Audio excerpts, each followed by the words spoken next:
नमस्कार, सौरभ द्विवेदी नाम है हमारा और आप देखना शुरू कर चुके हैं लल्लन टॉप शो। अनुव्रत मंडल, पार्थ चटर्जी और अब मलॉय घटक, इन तीनों नेताओं में क्या समानता है? तीनों तृणमूल कांग्रेस में ऊपर तक पहुंचे, तीनों घोटालों के आरोपों के चलते प्रवर्तन निदेशालय और सीबीआई जैसी एजेंसियों के रडार पर हैं और तीनों से जुड़ी खबरें ममता बनर्जी की छवि के मूल आधार पर चोट करती हैं। ममता बनर्जी को सार्वजनिक जीवन में उनकी स्ट्रीट फाइटर स्पिरिट के साथ साथ सादगी के लिए जाना जाता है। सफेद साड़ी, साधारण सी चप्पल पहनती हैं। संदेश ये कि उन्हें अपने लिए कुछ नहीं चाहिए, लेकिन एक के बाद एक उनके करीबियों और कैबिनेट मंत्रियों के भ्रष्टाचार के आरोप में छापे पड़ रहे हैं और इस बार तो जद में उनके भतीजे अभिषेक बनर्जी भी हैं। हम बात कर रहे हैं पश्चिम बंगाल में हुए कथित कोयला घोटाले की, जिसमें अभिषेक से पूछताछ हो चुकी है और आज सुबह पश्चिम बंगाल के कानून मंत्री मलय घटक के यहां भी सीबीआई का छापा पड़ गया। बड़ी खबर में इस कथित घोटाले पर विस्तार से बात करेंगे। बात राहुल गांधी की यात्रा की भी करेंगे, आम आदमी पार्टी और दिल्ली के उपराज्यपाल के झगड़े की भी करेंगे, आलिया भट्ट रणबीर कपूर की फिल्म ब्रह्मास्त्र के बायकॉट को लेकर जो नया विवाद हुआ है उस पर भी विस्तार से बात करेंगे। लेकिन शो में सबसे पहले दिन का वीडियो।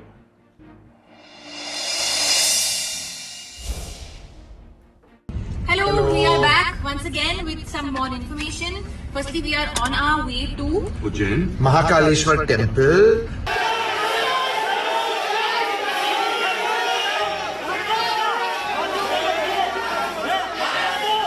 मीडिया चैनल के ऊपर रणबीर कपूर कहता है कि बीफ खाना अच्छी चीज है, तो ऐसे गो भक्षक को बाबा महाकाल के मंदिर में नहीं घुसेगा बजरंग दल।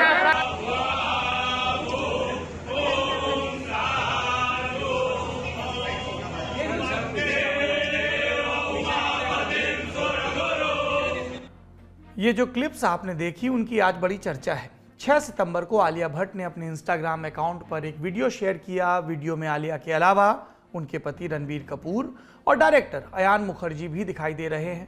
आलिया ने बताया कि ब्रह्मास्त्र की रिलीज से पहले तीनों लोग उज्जैन के महाकालेश्वर मंदिर दर्शन के लिए जा रहे हैं। तीनों मंदिर पहुंचे तो उससे पहले कुछ दूसरे लोग भी पहुंच गए। ये लोग थे बजरंग दल के कार्यकर्ता, जिन्होंने मंदिर परिसर में रणबीर कपूर के खिलाफ नारेबाजी की। बजरंग दल के नेता अंकित चौबे का कहना था कि चैनल पर रणबीर कपूर कहता है कि बीफ खाना अच्छी चीज़ है, इसलिए ऐसे गौभक्षक को बजरंग दल महाकाल मंदिर में घुसने नहीं देगा।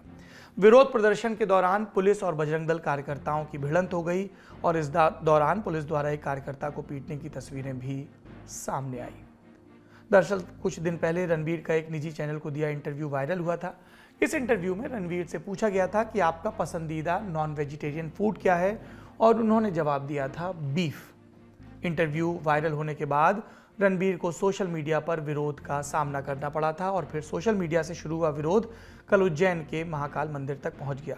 हालांकि रणबीर के बचाव में लोगों का यह भी कहना था कि उन्होंने बीफ कहा है, ना कि गोमांस। दर्शक ध्यान दें, बीफ शब्द का प्रयोग गाय और भैंस दोनों के मांस के लिए किया जाता है।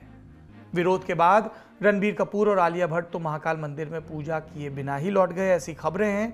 लेकिन फिल्म के निर्देशक अयान मुखर्जी ने मंदिर में पूजा अर्चना की और इसकी तस्वीर अपने इंस्टाग्राम अकाउंट पर भी शेयर की। फिर लोगों ने कहा कि चूंकि आलिया भट्ट गर्भवती हैं, प्रेग्नेंट हैं, रणबीर को उनकी सुरक्षा की चिंता लगी, इसलिए भीड़ से बचने के लिए वो निकल गए। बात इस पर भी हुई कि क्या ये प्रायोजित था, क्या ये खबरों में आने के लिए था कि विरोध प्रदर्शन करें और आएं, या फिर ये इस पर था कि अब आपकी किसी भी व्यक्तिगत चॉइस को आपकी फिल्म के साथ जोड़ा जाएगा। ये बायकॉट कल्चर आजकल बहुत चल रहा है, जिसमें किसी भी एक्टर, एक्ट्रेस या डायरेक्टर की पिछली बात को आधार बनाकर एक सिलसिला शुरू किया जाता है उस फिल्म के बायकॉट का। और इसके विरोध में काउंटर में नैरेटिव ये आता है कि जब आप एक फिल्म का बिना उसे देखे बायकॉट करते हैं तो उससे जुड़े सैकड़ों लोगों की, हजारों लोगों की, चूंकि ये एक बड़ा तंत्र होता है, फिल्म बनाने का तंत्र, उसको रिलीज किया जाता है, सिनेमा घरों में तमाम लोग काम करते हैं, उस पर चोट पहुंचती है। तो दोनों तरफ के ये तर्क रहते हैं। वैसे चूंकि ये लॉ एंड ऑर्डर से जुड़ा मामला है और मध्य प्रदेश के गृह मंत्री नरोत्तम मिश्र फिल्म वालों से जुड़े मामलों पर खूब मुखर भी रहते हैं, तो उनका बयान भी सामने आना ही था। उन्होंने कहा कि विरोध का और दर्शन का स्थान अलग अलग है। दर्शन न करना उनका खुद का फैसला है। प्रशासन ने उनसे दर्शन के लिए आग्रह किया, लेकिन उन्होंने नहीं किए। उनके साथ वाले अयान मुखर्जी और बाकी की टीम ने दर्शन किए। हमारी तरफ से व्यवस्था में कोई कमी नहीं थी। पिछले दिनों उज्जैन के इस मंदिर से, महाकाल के मंदिर से, ज्योतिर्लिंग से एक और ऐसी ही तस्वीर आई थी जब बीजेपी के युवा मोर्चा के राष्ट्रीय अध्यक्ष और सांसद तेजस्वी सूर्या दर्शन करने के लिए गए थे और तब बीजेपी के कुछ कार्यकर्ताओं और मंदिर के सुरक्षा दल के बीच भिड़ंत हुई थी। उसके बाद बीजेपी ने कार्रवाई करते हुए उन कार्यकर्ताओं को निलंबित भी कर दिया था। तो महाकाल मंदिर किसी की आस्था के चलते, उससे करोड़ों हिंदुओं की आस्था जुड़ी है। खबरों में आए तो अच्छा लगता है, लेकिन जब इस तरह के विरोध प्रदर्शन या विवाद के चलते खबरों में आए तो श्रद्धालुओं का भी दिल दुखता है। और ईश्वर की दर पर तो वैसे भी कोई भेद होता नहीं है, सब अपनी मर्जी से जा सकते हैं, अपनी श्रद्धा से। तो किसी को भी रोकने का दर्शन से कोई मतलब बनता नहीं है। पर लोकतंत्र है, विरोध का भी अपना एक सिलसिला है जो चलता रहता है। हम भी चलते हैं दिन की सुर्खियों की तरफ।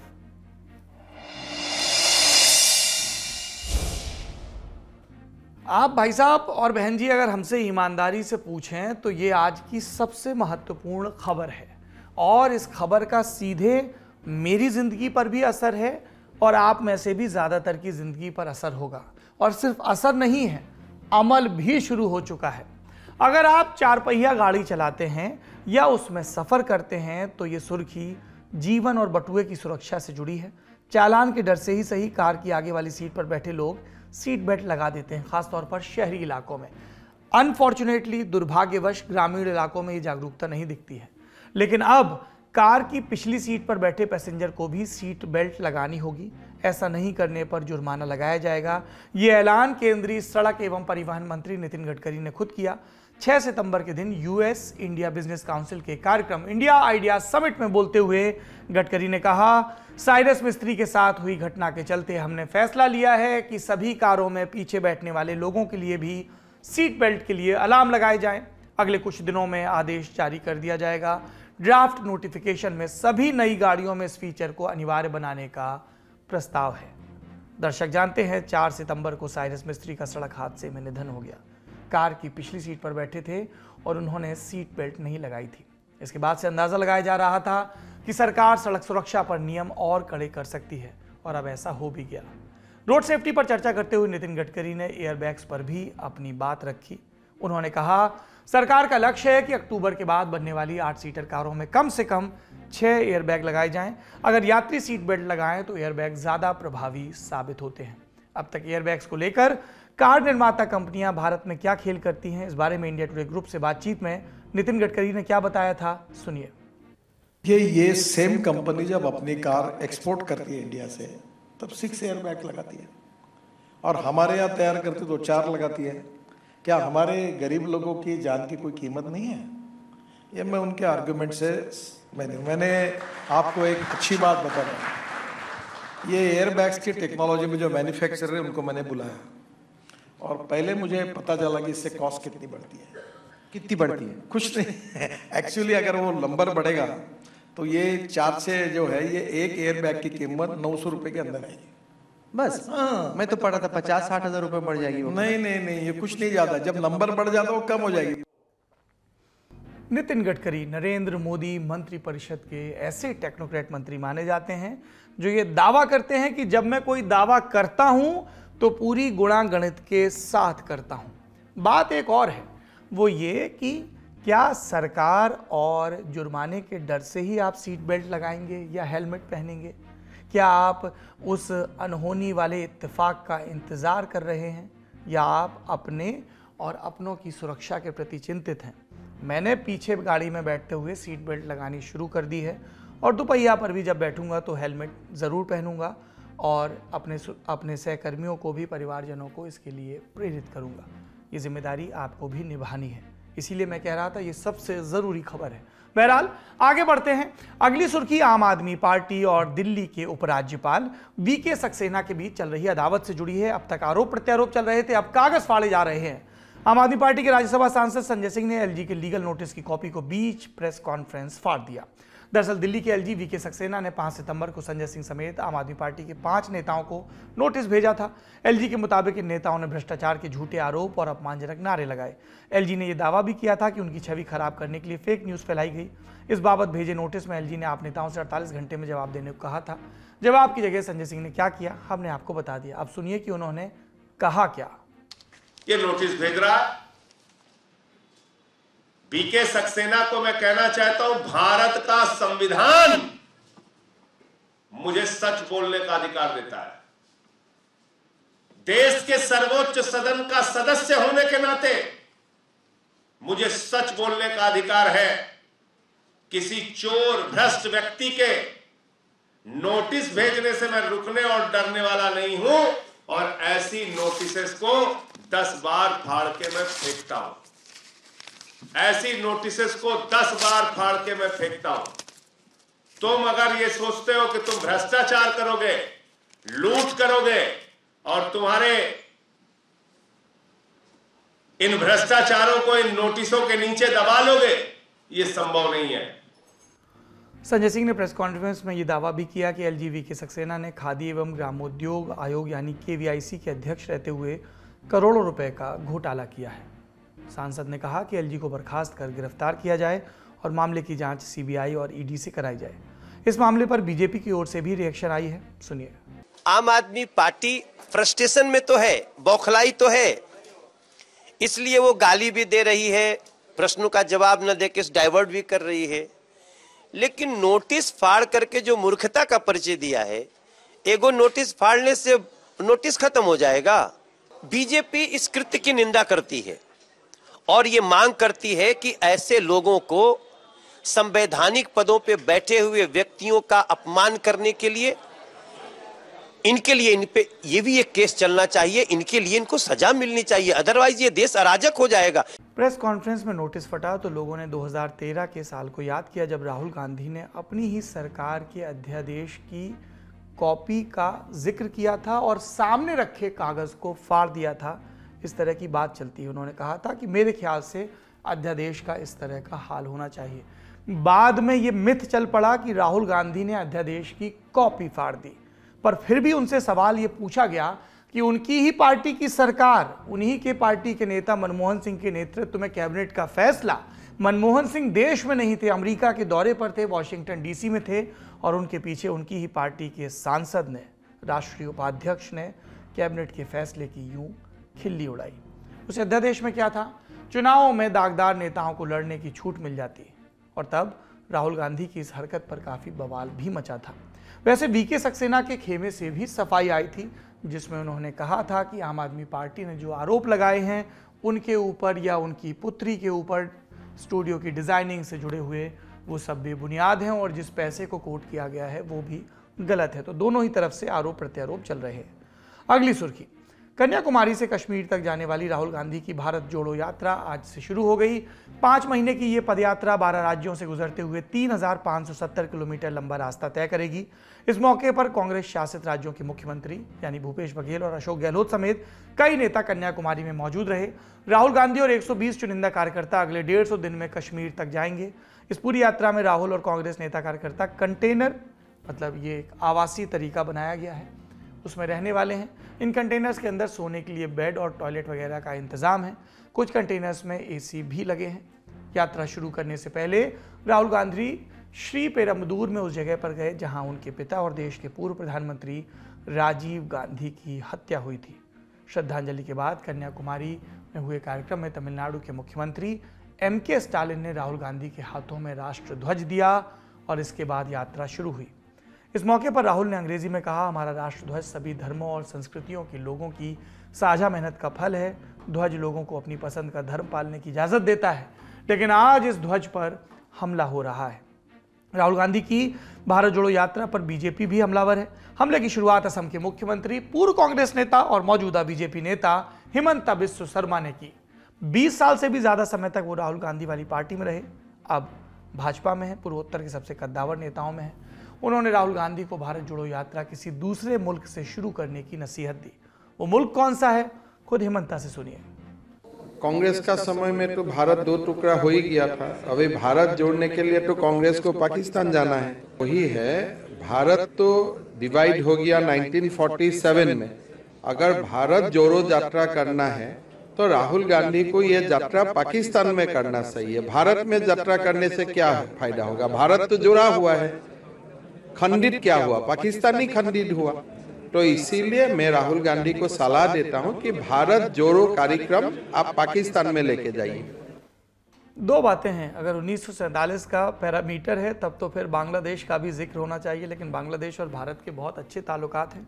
अभी शेख हसीना वहाँ की प्रधानमंत्री भारत का दौरा सफलतापूर्वक पूरा करके गई हैं।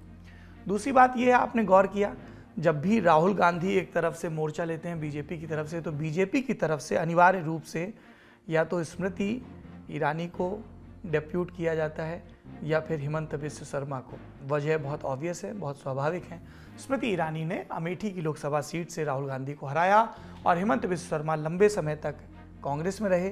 फिर उन्होंने एक बिस्किट वाली मीटिंग, और उस मीटिंग में बिस्किट किसको खिलाए गए और किस तरह से राहुल गांधी ने उनको अनसुना किया, उस घटना को कोट करते हुए कांग्रेस छोड़ दी थी, बीजेपी में आए थे और उसके बाद से उत्तर पूर्व में एक एक करके कांग्रेस की सरकारों का पतन हुआ था। इस मसले पर आगे बढ़ें तो आप जान लें कि बीजेपी का ये कहना है कि भारत जोड़ो यात्रा के जरिए कांग्रेस राहुल गांधी को रिलॉन्च करने की कोशिश कर रही है। बीजेपी के हमलों के बीच कांग्रेस के वरिष्ठ नेता और इस यात्रा के कर्ता धर्ता दिग्विजय सिंह ने यात्रा शुरू करने की क्या वजह बताई, वो भी सुन लीजिए। आज एक नई कांग्रेस की का इतिहास रचा जा रहा है और मैं बधाई देता हूं राहुल गांधी जी को, जिन्होंने ये तपस्या के रूप में उन्होंने इसको लिया है। राहुल गांधी रिलॉन्च हो रहे हैं या नहीं, ये तो देश की जनता तय करेगी, पर दिग्विजय सिंह जरूर फिर से सुर्खियों में आ गए हैं और कांग्रेस आला कमान से उनकी करीबी भी दिख रही है। 2024 के लोकसभा चुनाव के मद्देनजर कांग्रेस को अपनी इस यात्रा से काफ़ी उम्मीदें हैं। कांग्रेस में इससे पहले भी कई नेताओं ने पदयात्राएं निकाली हैं।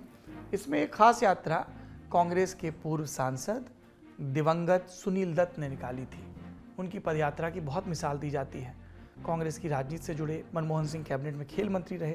उन्होंने साल 1987 में पंजाब में उग्रवाद की समस्या के समाधान के लिए मुंबई से अमृतसर के स्वर्ण मंदिर तक 2000 किलोमीटर की पैदल यात्रा की थी। साल 1989 में बिहार के भागलपुर में हुए दंगे, उसके बाद भी उन्होंने वहां पर सांप्रदायिक शांति कायम करने के लिए पद यात्रा की थी। दत्त साहब की यात्राएं लोगों को खूब याद आती हैं। ये सुर्खियां थीं। अब बढ़ते हैं दिन की बड़ी खबर की तरफ।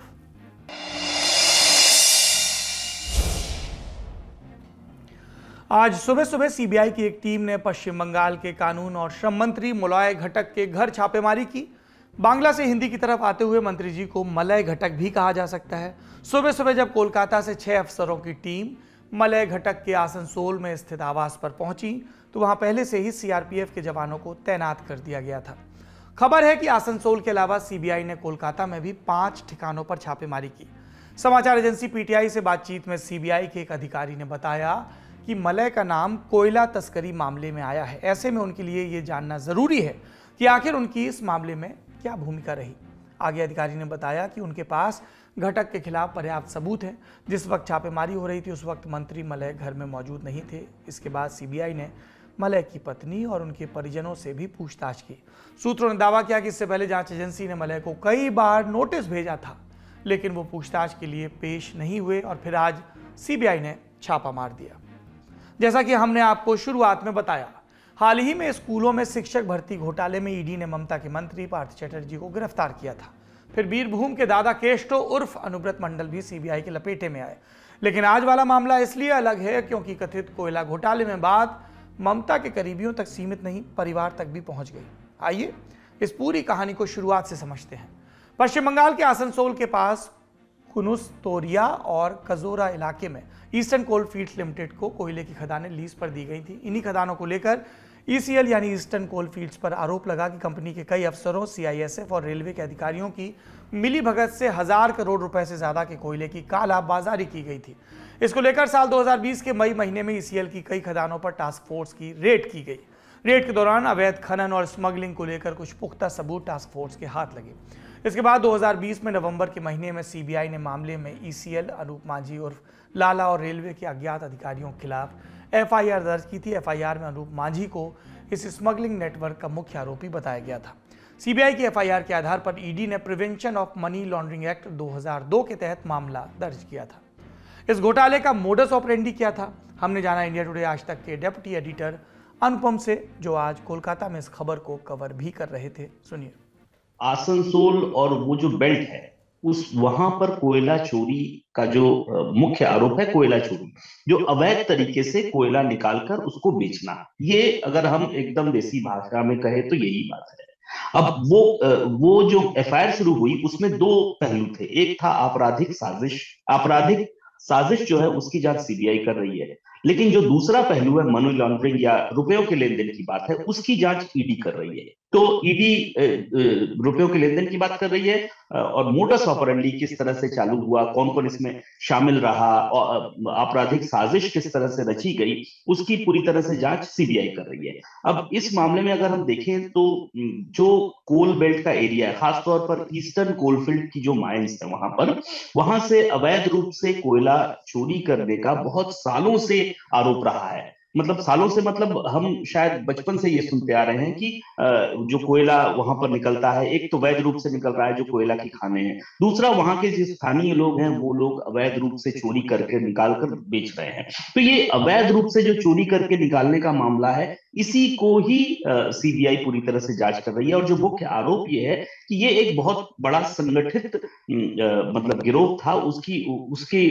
पूरी देखरेख और उसकी जानकारी में पूरा काम हो रहा था, जिसमें पॉलिटिशियंस भी थे, जिसमें पुलिस के भी कुछ कर्मी थे, ईसीएल के भी कुछ अधिकारी उसमें शामिल रहे, और जो कोल माफिया है वो मुख्य तौर पर शामिल रहा। और खास तौर पर जो आरोप लगा अनूप माझी, जो जिसे लाला के उर्फ लाला के तौर पर भी उस पूरे बेल्ट में, उस इलाके में जाना जाता है, आसनसोल इलाके में, तो खास तौर पर उसकी निगरानी में उसको कोल माफिया कहा गया।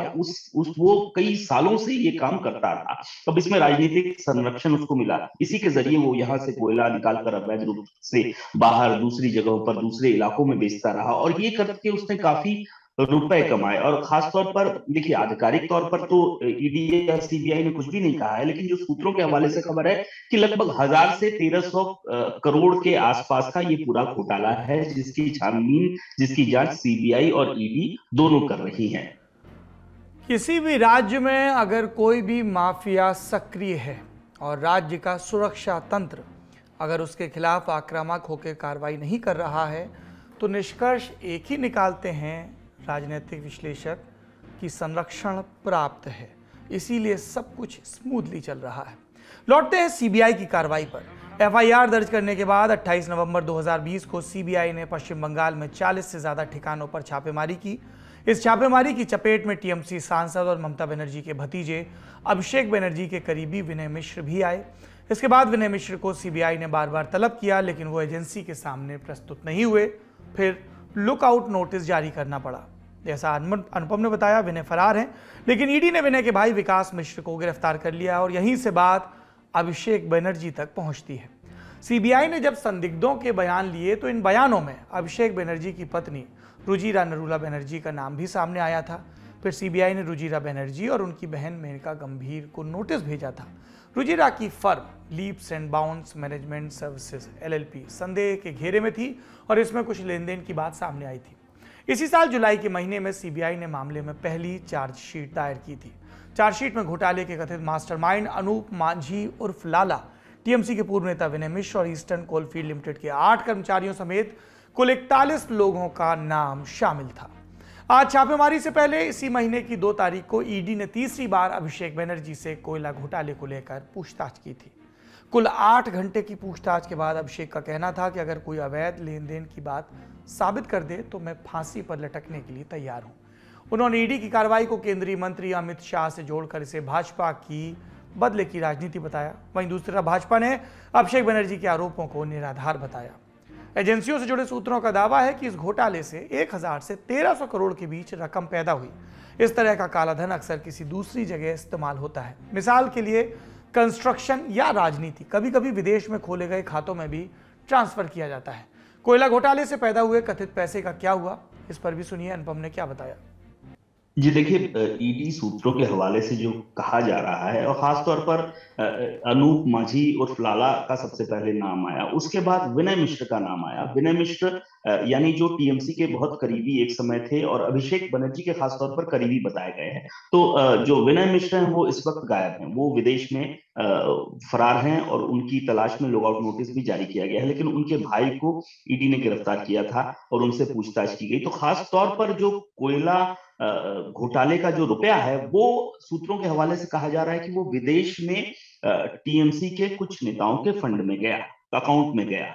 अब उसी मनी ट्रेल को फिलहाल निकालने की कोशिश की जा रही है। हालांकि अभी तक कोई रुपया, जिस तरह हमने पार्थ चट्टोपाध्याय के मामले में देखा कि लगभग 50 करोड़ के आसपास रुपए बरामद हुए, खासतौर पर अर्पिता मुखर्जी के घर से रुपए बरामद हुए, और जो लिंक एक कनेक्शन एक स्थापित करने की कोशिश की गई कि पार्थ चट्टोपाध्याय के ही ने ही वो रुपए वहां रखे थे और वो एसएससी जो स्कैम हुआ है उसकी प्रोसीड थी। लेकिन यहाँ पर अभी तक इस तरह से ऐसे करोड़ों रुपए नहीं बरामद हो पाए हैं। सिर्फ जो अकाउंट से ट्रांसफर हुए हैं इस तरह की जानकारी है। इस तरह की जानकारी कोर्ट में भी ईडी और सीबीआई की ओर से दी गई है कि बहुत सारी बातें कयासों और आरोपों की शक्ल में हैं और अगर अंतिम फैसला है तो वो न्यायालय में है। लेकिन हर नए छापे के साथ ममता बनर्जी डिफेंसिव मोड में जाने को मजबूर होती हैं, जो कि उनकी छवि से ठीक उलट है। क्या छापे दर छापे ममता की छवि को इतना नुकसान पहुंचेगा कि उनकी राजनीति कमजोर हो? इस सवाल का जवाब भी जल्द मिल जाएगा, क्योंकि पश्चिम बंगाल में पंचायत चुनाव आने वाले हैं और इस बार तृणमूल अपने चिरपरिचित तरीके से कितना काम कर पाएगी ये कहना मुश्किल है, क्योंकि मीडिया का पूरा ध्यान इन चुनावों पर रहेगा।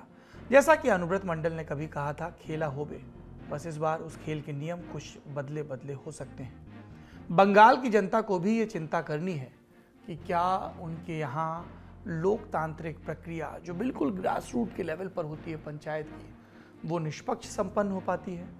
राज्य की एजेंसियाँ, राज्य पर निगरानी रखने वाले और केंद्र की एजेंसियों को भी इस पर नज़र रखनी हो, क्योंकि अगर एक भी जगह चुनाव ठीक से नहीं होता है तो लोकतंत्र की पूरी प्रक्रिया बाधित होती है। और बंगाल में पंचायत चुनाव में हिंसा का और सत्तारूढ़ दल पर इल्जाम का एक पुराना व्यवस्थित इतिहास है। ये था आज का ललन टॉप शो। उम्मीद करता हूं कि आप अपना और अपनों का खूब ख्याल रखेंगे, सिर्फ ज़बानी नहीं, सीट बेल्ट, हेलमेट, नियमित रूप से स्वास्थ्य की जांच समेत सब चीज़ें करके। एक बार फिर से आपको आज की रात के लिए शुभ रात्रि। ख्याल रखिए, देखते रहिए ललन टॉप।